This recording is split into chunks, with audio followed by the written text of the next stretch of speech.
this is something we always look at. We're a market leader. So I think where we stand today, I would say there's two things that we're looking at. First is the regulators continue to push us in the market. And that's really not new news, but I think what is new news is the way they're pushing us and what they're asking us to do is creating or demanding a greater level of sophistication in the business that we haven't seen before. And that, of course, trickles down to some of the systems just can't stand up. So that's one thing, a level of sophistication we've never seen before. For example, they're asking us about beneficial ownership. It's very hard and very complicated. The market abuse regulations, talking about intent. Very hard to understand what intent is. So those are good examples of sophistication.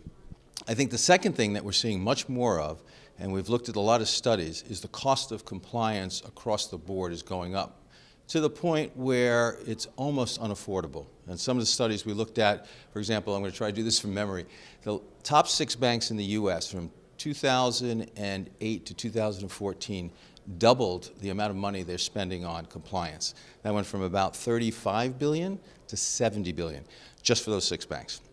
So the cost and the sophistication are the two big drivers that we see in 2017.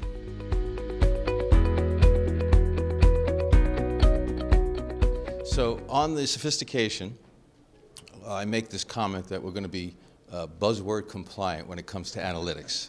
So we are doubling down our investment in analytics, but we will have predictive, we have it today, we'll have behavioral, we're going to have machine learning, we're going to have network analytics.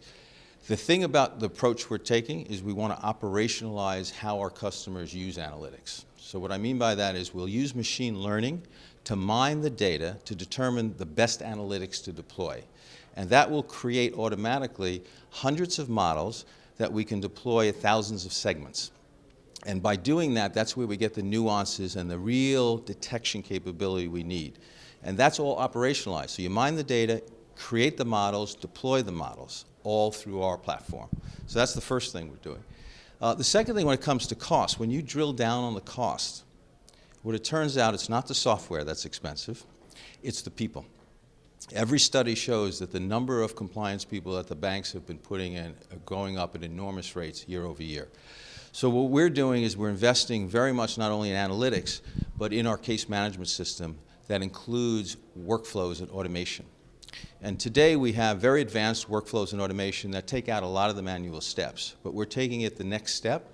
We're adding dynamic case management coupled with analytics that effectively, on the fly, create the workflow process that has to be constructed to achieve the output. So instead of defining that this is a fraud or this is a compliance issue, what they're going to say is, I want to resolve this alert. And the system will determine the best practice and approach to resolve that alert, which means we can do a straight-through process and almost eliminate the knowledge worker or guide them through it. So the stated goal for NICE Actimize is that we will double the investigator productivity over the next 3 years.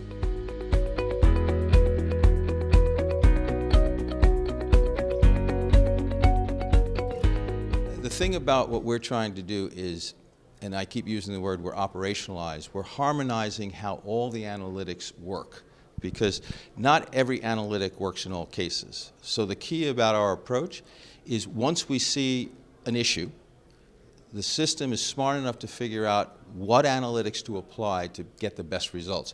And by the way, some of those analytics aren't all NICE Actimize. It allows us to develop ours in our own platform or customers to develop their own outside our platform and bring those analytics in.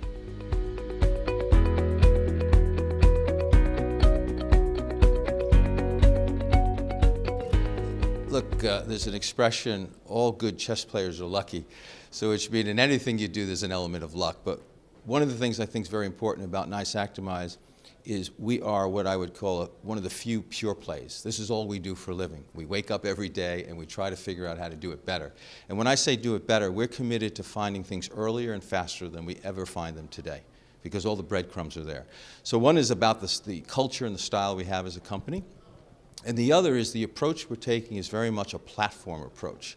So we have this vision that our real goal is to connect the consumers of financial crime and compliance services to the suppliers.